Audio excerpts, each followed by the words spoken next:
Welcome back students, welcome to lecture number 5 of chapter infrastructure जिसमें हम social infrastructure पे focus कर रहे हैं.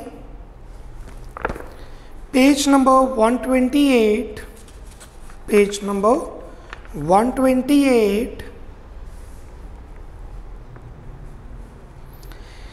Indicator of health. किसी कंट्री के अंदर health care centre social infrastructure अच्छा है या बुरा है वो पता चलेगा इस इंडिकेटर से. ये वो इंडिकेटर्स हैं जो बताते हैं सोशल इंफ्रास्ट्रक्चर के अंदर हेल्थ केयर सिस्टम कंपोनेंट कैसा वर्क कर रहा है. The following indicators will help the students to assess the health and health infrastructure in India. The infant mortality rate is quite high in India. It was 41.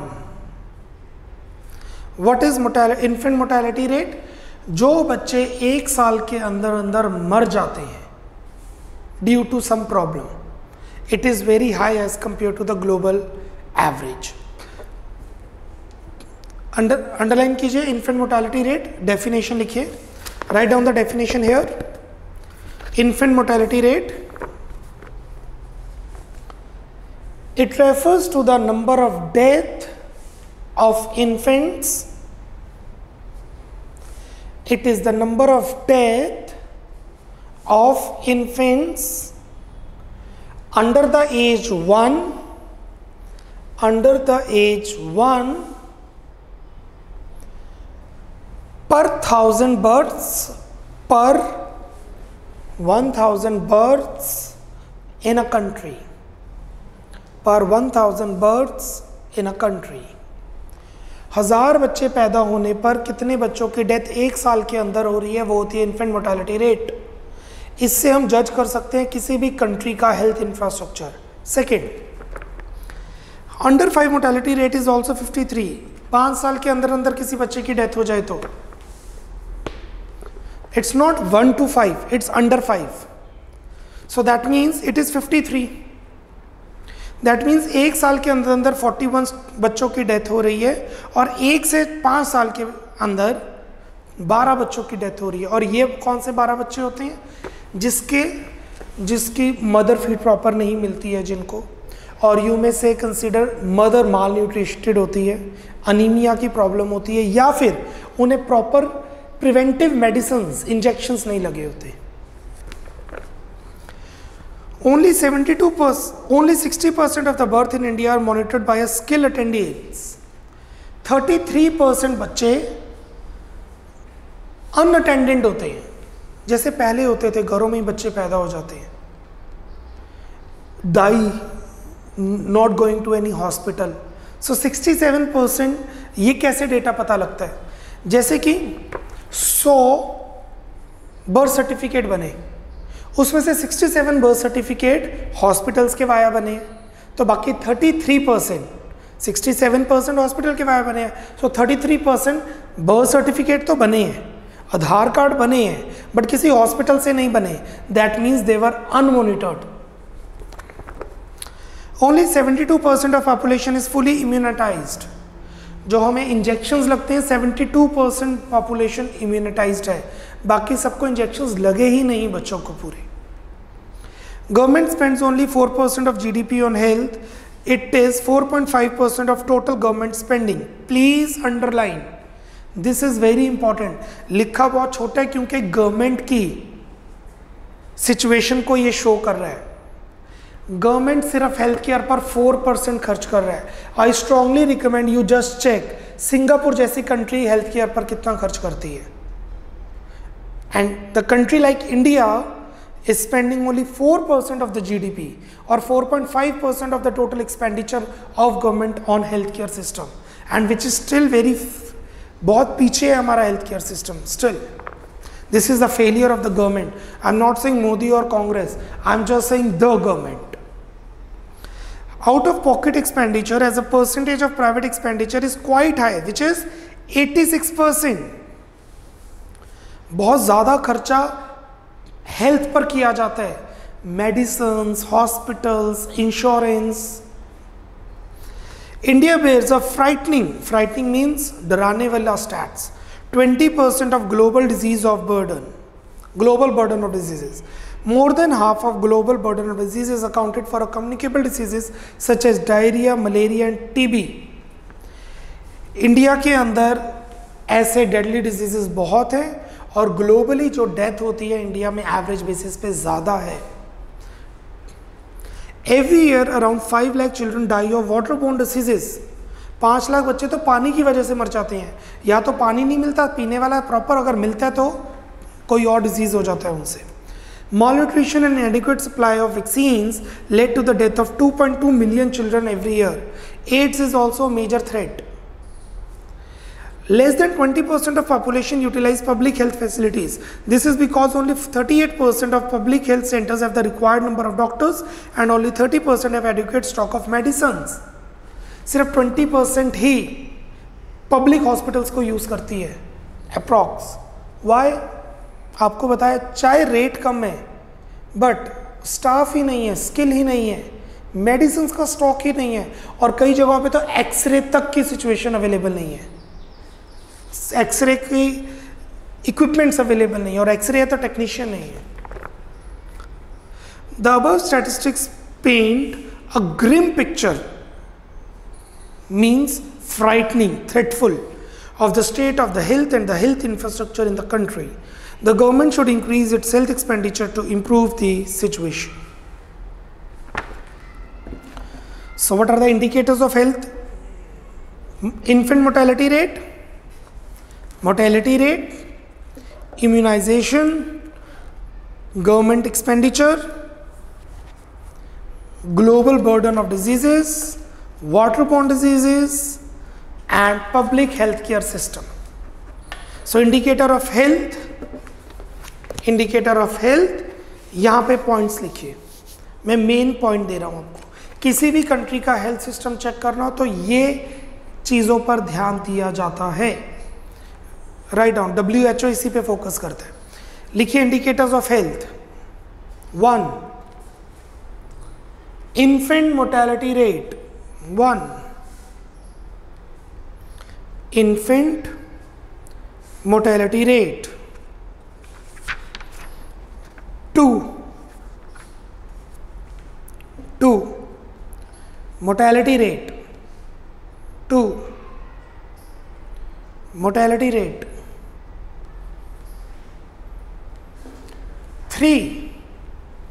3, government expenditure on healthcare facilities. 3, government expenditure on health infrastructure. लिख लीजिए health infrastructure. 4th, immunization, जिसे immunization. Next, global burden of diseases, GBD. Next, global burden of diseases, GBD. Next, waterborne diseases. इन्होंने heading नहीं दी हुई तो I am giving you the heading. Next, waterborne diseases. And the last, public health facilities या public health care system. जो government के hospitals होते हैं, government dispensaries होती हैं, पब्लिक हेल्थ फैसिलिटीज या पब्लिक हेल्थ केयर सिस्टम. किसी भी कंट्री का सोशल इंफ्रास्ट्रक्चर चेक करना है तो इन चीज़ों पे ध्यान दिया जाएगा.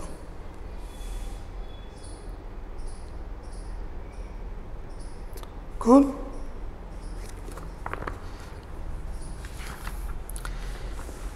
ओके, इंडिया का जो सिस्टम है,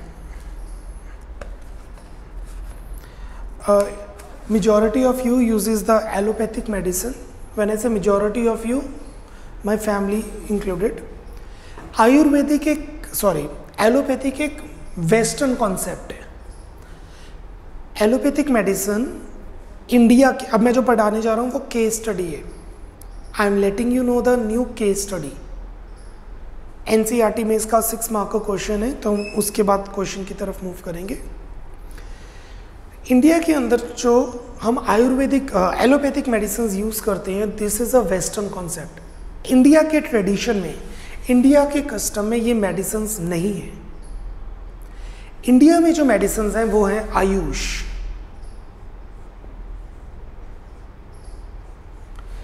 ये 5+1 6 सिस्टम ऑफ मेडिसिन की हम बात कर रहे हैं।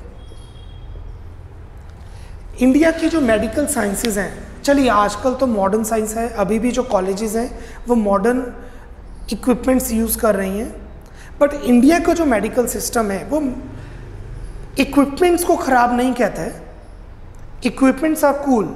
जो एलोपैथिक मेडिसिन है हम उसको बाहर करते हैं। जैसे पतंजलि ने अगर कोई मेडिसिन निकाली है तो आयुष उसे अप्रूव करेगा तो वो मेडिसिन इंडिया में आएगी, अदरवाइज वो मेडिसिन इंडिया में नहीं आएगी।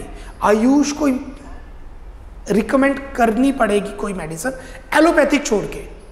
Let's study the case study. Indian system of medicine ISM, it include 6 system. A for Ayurvedic, Y for Yoga, U for Unani, S for Siddha, H for Homeopathic, and then there is N is Naturopathy. At present, there are 3167 ISM hospitals, 26,000 dispensaries and 7 lakh registered practitioners in India. India में 7 lakh practitioner Ayush medicine पे काम कर रहे हैं। ISM have huge potential and solve a large part of our healthcare problems because they are effective, safe and inexpensive. ये modern medicine से पहले यही वर्क कर रहा था, but with the British Raj coming in तो ये सारी मेडिसिन अनऑपरेटिव हो गई, अनऑर्गेनाइज्ड हो गई, but still we have our tradition custom. और ये सब इंडिया में नहीं बना है, इट केम फ्रॉम दुबई और UAE, फ्रॉम अफगानिस्तान ऑल्सो। इससे रिलेटेड एक 6 मार्कर क्वेश्चन करेंगे, इन मेडिसिन के बारे में कुछ डिटेल्स में पढ़ेंगे। Page number 131, question number 18। Page 131, question number 18। It's an NCERT 6 marker question. Explain the 6 system of Indian medicine. The first is Ayurvedic, Ayurveda. Again, पता नहीं क्यों ये हमें ना बचपन में ये चीज़ें सिखाई जाती है, हमारे माइंड में डाला होता है। जब मैं ये सिस्टम के बारे में पढ़ा रहा हूँ, इट डज़ नॉट मीन कि एलोपैथिक खराब है, एलोपैथिक खराब नहीं है, बस वो इंडियन सिस्टम में नहीं है इसलिए हम पढ़ नहीं रहे इसमें। Atharvaveda, the last of the 4 great bodies of knowledge of Vedas, contains 114 hymns related to formulation of the treatment of different diseases. Disease और उसकी मेडिसिन कैसे बनती है ये वेदास में मेंशन है। The Ayurvedic practitioner recommend diet and lifestyle changes along with the drug therapy. Drug means medicine दी जाती है। The method of Ayurveda such as applying herbs, massage can simultaneously be used along with the other systems. Kerala Ayurvedic Center, Kerala massages आपने सुनी होंगी। I'm just letting, because we are into that, अभी ये पढ़ान economics में मैं बहुत case studies discuss करता हूँ। I'm just letting you know this. See, I was in, मुझे 3 साल हो गए थे पढ़ाते हुए, मेरे गले में कुछ प्रॉब्लम हुई, I went to DMC, तो उन्होंने बोला आपका गला सेंसिटिव है, आप 2 साल के बाद पढ़ा नहीं सकते। मेरे गले से आवाज़ भी नहीं निकल रही थी। आई वॉज ओनली लाइक 22, 23 या 24 मैक्स, आवाज़ ही नहीं निकल रही थी। लोग तो 20-20 साल पढ़ा लेते हैं, 25 साल, तो मेरा गला सेंसिटिव था। तो what I did is, so many medicine, so many doctors, at the last point I left teaching the college batches. मैंने कॉलेज बैचेस को पढ़ाना बंद कर दिया, मैंने कई सब्जेक्ट्स छोड़ दिए। 10 घंटे पढ़ाता था, 4 घंटे पे मूव कर गया। Then I just got a Ayurvedic medicine and within a span of 6 months I am teaching you right here now. I'm not saying it is very good. 6 months is a long period of time, but still I was hopeless. And this is the drug therapy. I just used to put desi ghee in my nose. at the time of sleep for 6 months daily. Here I am now. Back. Yoga. It has been practiced in India from thousands of years. It has references in Upanishads and Puran composed by Aryans in the Vedic period. The main credit for systemizing yoga goes to Patanjali. Yoga को जो organise किया वो पतंजलि ने किया, yoga day. And just for your knowledge 23 जून को योगा की masters America के university ने शुरू की है.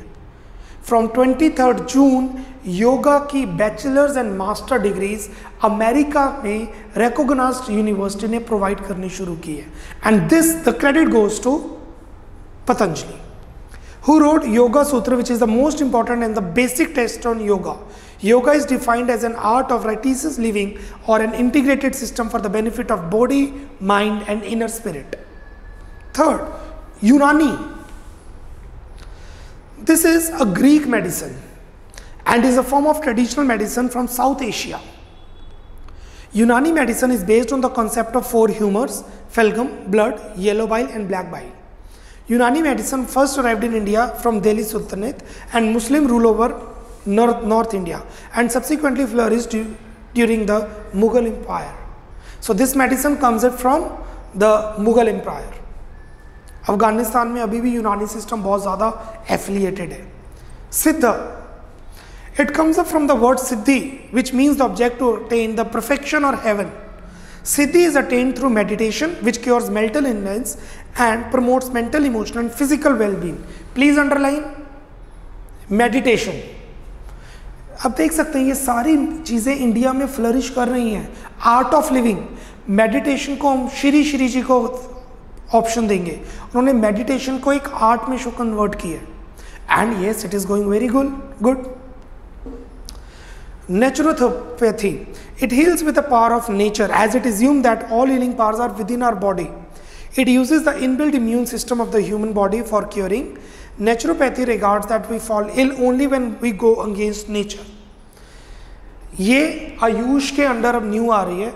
It is at only the initial stage, naturopathy.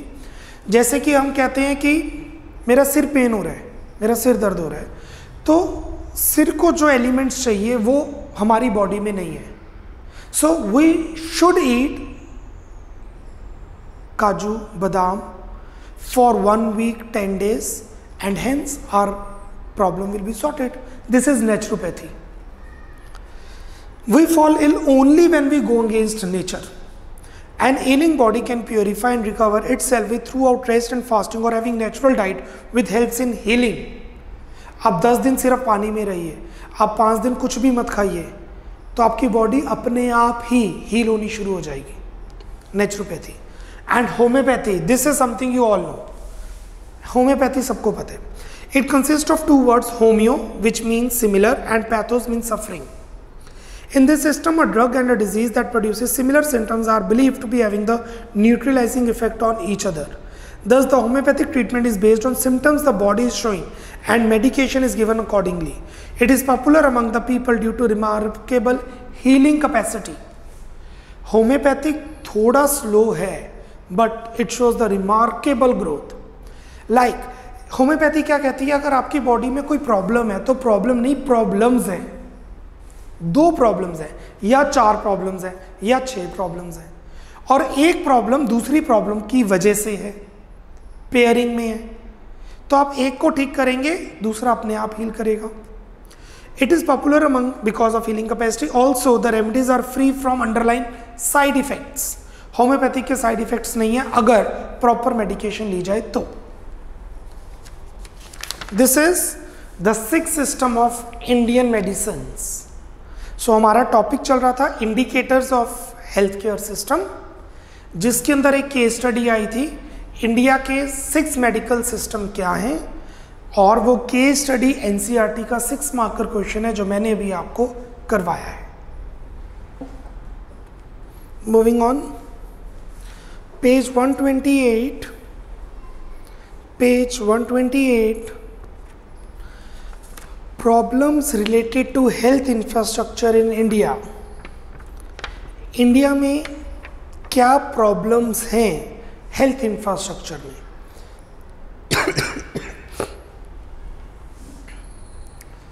इसको मैं दो पार्ट्स में डिवाइड कर रहा हूँ, एक inequality rich and poor divide, दूसरा वुमेन हेल्थ केयर। इंडिया में वुमेन हेल्थ केयर बहुत ही ज़्यादा वीक है, so I am dividing the problems related to health infrastructure in India into two parts. The following problems are related to health infrastructure in India. Please mark number 1, urban rural and poor rich divide. Urban rural हम पहले भी पढ़ चुके हैं, उसी को दोबारा पढ़ेंगे भी। लिखिए number 1, urban rural and poor rich divide. और आगे आपको नजर आ रहा है वुमेन्स हेल्थ, उसको मार्क कीजिए number 2। Urban rural and poor rich divide is number 1, women's health is number 2। चलिए पहले पढ़ते हैं urban rural and poor rich divide. Differences in medical health care between urban, rural and poor rich can be understood from the points given below. 1. Only 1/5 of total hospitals are located in rural areas. Rural India has about half the number of dispensaries. People in rural areas do not have sufficient medical infrastructure. This led to difference in health status of the people. Please underline. This leads to difference in the health status of the people. Out of 6.3 lakh beds in government hospitals, roughly 30% are available in rural areas. ये question आ सकता है आपको 1 marker, 3 marker. Out of 6.3 lakh beds available in government hospitals, roughly 30% are in rural areas. Explain.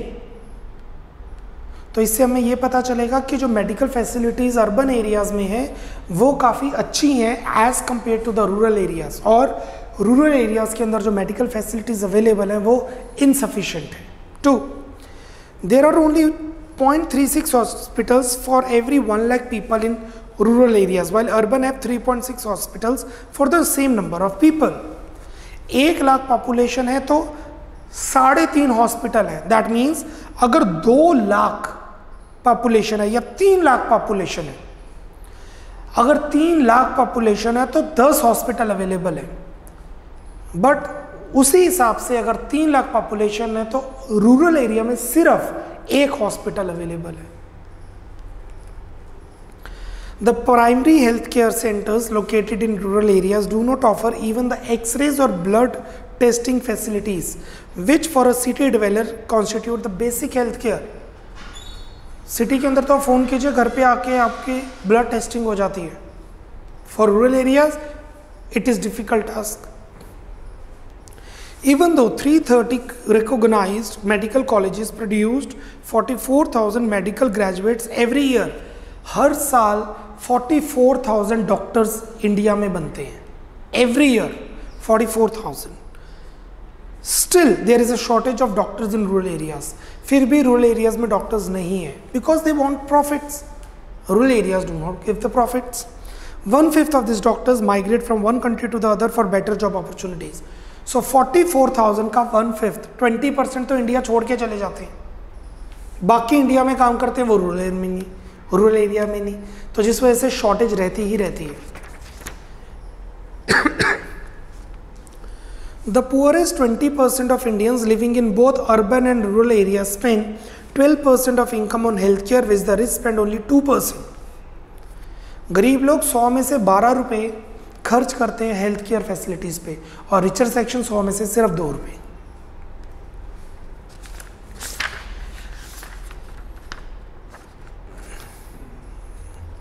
So this is the first problem of health sector in India, health infrastructure in India, the gap between urban and rural area, or the gap between poor and the rich, और ये gap हर साल और बढ़ रहा है।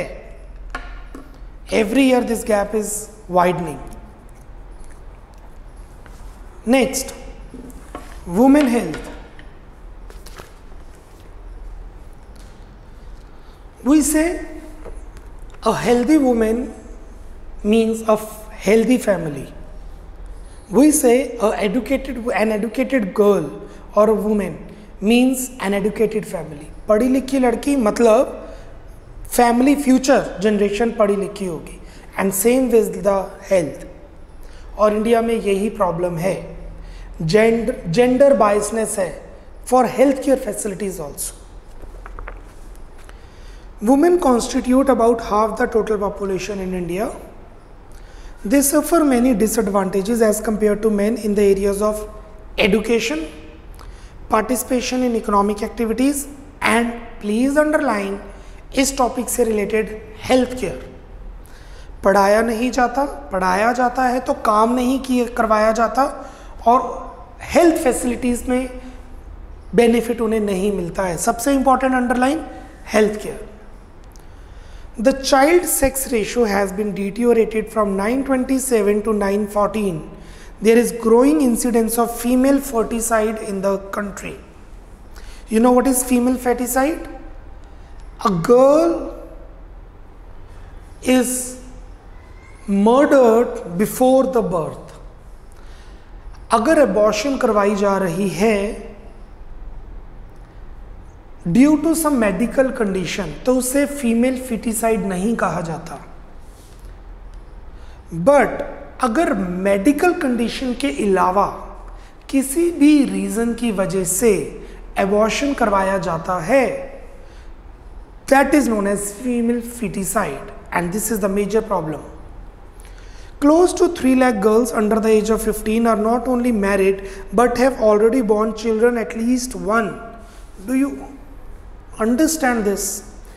आप जो girls यहाँ पे क्लास लगा रही हैं, वर्चुअल क्लासरूम में प्रेजेंट हैं, उनकी एज ऑब्वियसली 15 से ज़्यादा है। तो आप सोचिए, आपसे छोटी लड़कियाँ 3 लाख इंडिया में पिछले साल शादी हो चुकी है और एटलीस्ट एक बार तो बेबी दे चुकी है। And see the level of infrastructure we have, not infrastructure, the health care, women health care problem we have. More than 50% of married women between the age group is 15 to 49 suffer from anemia. Anemia means there is a lack of blood, and due to girls' periodic cycle, there is a disposal of blood every 4 weeks, and hence they need to have some good nutritional diet so that there would be increase in the blood formation, but they do not have that much proper diet. These are the points which is difficult for me to teach in a proper class, and thanks to virtual class I can explain it properly to you. It has contributed to 19% of maternal deaths. Baby को produce, delivery के time पे death होना। Abortions are the major cause of maternal mobility and mortality in India. और ये बताता है India की health कैसी है, वुमेन की हेल्थ कैसी है, 50% इंडिया की हेल्थ कैसी है। And majority after marriage living in a stressed condition, mental illness बहुत ज़्यादा है। I do not have the data but still I know the fact. So I want women health के अंदर एक लाइन और लिखिए, एक लाइन और लिखिए।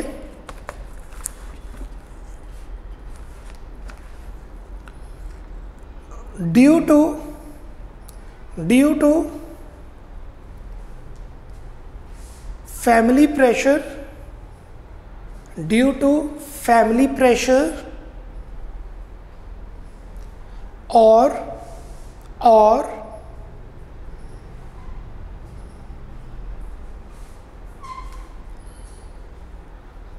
बैड कस्टम्स, जैसे डॉरी सिस्टम हो जाता है, bad customs comma majority of the married women bracket में लिखिए specially in rural areas, bracket में लिखिए specially in rural areas, bracket close, comma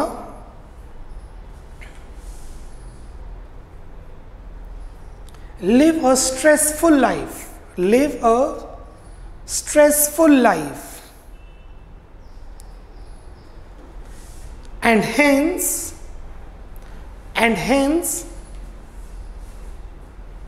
the problem of mental health, and hence the problem of mental health, stress, depression, काम में ध्यान ना लगना, ये मेंटल हेल्थ अभी तक इंडिया में बहुत ज़्यादा फोकस नहीं की जाती, जिस वजह से डिप्रेशन, सुसाइडल थॉट्स, इन चीज़ों को रोकने के लिए ज़्यादा फोकस नहीं किया गया है. But still mental health is a very big problem, specially in the rural areas and the married women. Let's move to certain questions. कुछ क्वेश्चंस पे मूव करते हैं. Page number 129, page number 129, question number 7th. Question number 7th. Why has the child sex ratio in India improved since 1991? Child sex ratio means how many the girls are there and how many are boys are there out of 100. The improvement in child sex ratio in India is due to measures taken by the government to ban underlying sex determination test. आप test नहीं करवा सकते जिससे आपको पता लगे boy है या गर्ल, बैन हो चुका है. एंड फीमेल फोर्टिसाइड को एक क्राइम अप्रूव कर दिया गया. इस वजह से बहुत ही, एंड एडुकेशन ऑल्सो, एडुकेशन ने बहुत इंपॉर्टेंट रोल प्ले किया है. आज से पहले फीमेल फेटिसाइड बहुत होते थे, अब कम हो गए हैं because of the level of education, इसीलिए इंप्रूव किए, रेशियो इंप्रूव किए. Next page 130, page 130, question number 10. Page 130, question number 10. What is a global burden of disease? What is a global burden of disease? Global burden of disease is an indicator used by experts to know the number of people dying prematurely due to particular disease. किसी disease की वजह से एक age से पहले death होना, this is called global burden of disease, as well as the number of years spend by them in state of disability owing to that disease. अगर death नहीं हुई तो आप वेंटिलेटर पे है, या डेथ नहीं हुई तो आप कोई काम नहीं कर पा रहे हैं उस डिजीज की वजह से, is called global burden of disease. India में ये बहुत हाई रेट पर है. Next question number 16th on page 131. Page 131, question number 16th. How has women's health become a matter of concern? Why? हमने भी पढ़ा है कि इंडिया में दो प्रॉब्लम्स चल रही हैं हेल्थ सेक्टर में, रूरल अर्बन या rich poor and women. Why it is a matter of concern. India में वुमेन की हेल्थ इतनी इंपॉर्टेंट क्या हो गई है? Let's say why gender biasness is there and why we put women on a superior level. Let's say women constitute about half of the total population in India. They suffer from many disadvantages as compared to men in the areas of education, participation, economic activities and healthcare. There is a growing incidence of female ferticide in a country which is the cause of deterioration of the sex ratio, 927 to 914. हजार में, or you may say if there are 1000 boys there are 927 girls. Now there are 1000 boys, there is 914 girls. In 2011, अब 2011 के बाद 2021 अगले साल दोबारा census होगा, फिर हमें पता चलेगा कि पॉपुलेशन में क्या चेंजेस आए हैं. Close to 3 lakh girls under the age of 15 are not only married but have already born child at least once. More than 50% of married women between the age group of 15 to 49 suffer from anemia caused by iron deficiency. It has contributed to 19% of maternal death. Abortions are major cause of maternal morbidity and mortality in India. All these statistics present a grim picture of women health in India and please underline the cause of concern. Please underline grim picture, difficult to digest, समझना जिसे बहुत difficult हो, and a cause of concern. Because of poor health, women in rural areas especially are not able to work and supplement their low family income. काम नहीं कर सकती जिससे economic activities कम होती हैं और पॉवर्टी के विशियस सर्कल में फंसे रहते हैं. जहाँ पे वुमेन काम कर सकती है वहाँ पे वो काम नहीं कर पा रही बल्कि उस पर खर्चा किया जा रहा है. हेल्थ फैसिलिटी अगर दी जाए तो women's health also becomes important because only ये लाइन मैं पहले बोल चुका हूँ, please underline. Only a healthy mother can give birth to a healthy child. If the mother is healthy, the child would be healthy, which will also reduce the risk of maternal deaths. Let's move to the last question for today. Question number 15. Question number 15. Discuss the main drawbacks of our healthcare system. India के health care system के major drawbacks क्या हैं? I am not getting into the answers. Let's see. कुछ मैं 4 points लिख देता हूँ जो आप अभी खुद डिसाइड कर सकते हैं. You will get marks for that. आपके पॉइंट्स सही होने चाहिए.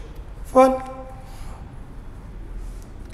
Primary health care centres rural areas में प्रॉपर नहीं है. 2.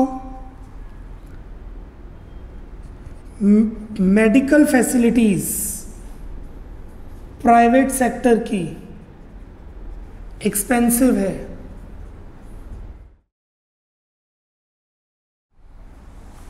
3. नंबर ऑफ डॉक्टर्स सफिशिएंट नहीं है as compare to population of India.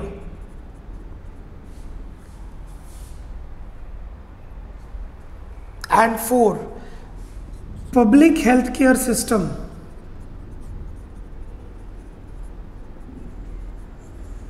Systematic नहीं है.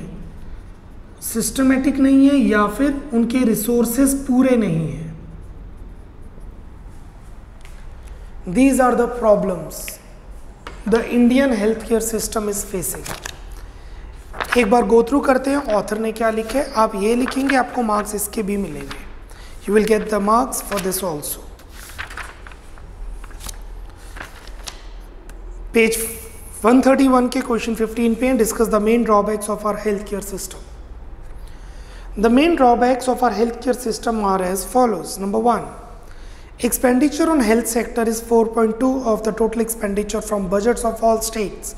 This is low as compared to other countries, both developed and developing.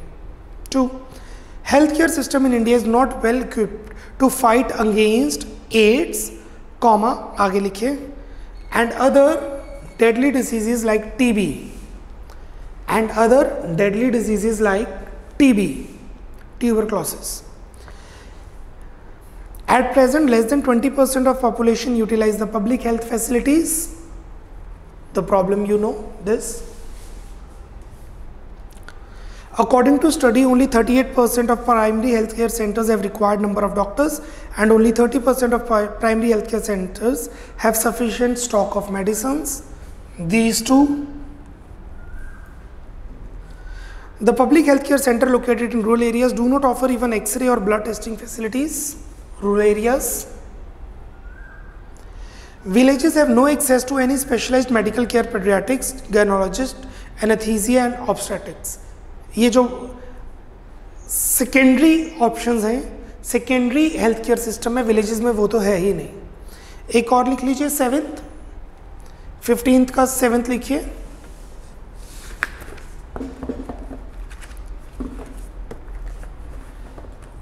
Private health facilities in India, private health facilities in India is quite expensive as compared to the per capita income of Indians. is quite expensive as compared to per capita income of Indians. Full stop.